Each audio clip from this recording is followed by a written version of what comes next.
श्री स्वामी समर्थ. भक्तांनो, अधिक मास हा भक्तीचा महिना आहे. पण या काळात काही गोष्टी करणे शास्त्रात वर्ज्य मानले गेले आहे.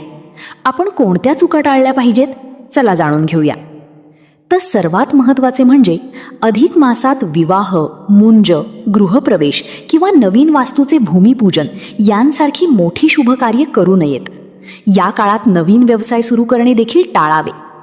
मंडळी, या महिन्याला मळमास असेही म्हणतात, कारण या काळात सूर्याचे संक्रमण होत नाही.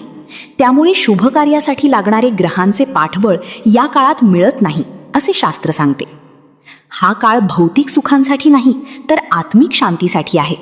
त्यामुळे ही कामे थांबवून फक्त नामस्मरणावर भर द्या, कारण नामस्मरणाला कोणताही काळ वर्ज्य नसतो. तर मंडळी, अशीच शास्त्रीय माहिती मिळवण्यासाठी व्हिडिओला लाईक करा आणि आपल्या स्वामींची जया चॅनलला नक्की सबस्क्राईब करा. श्री स्वामी समर्थ.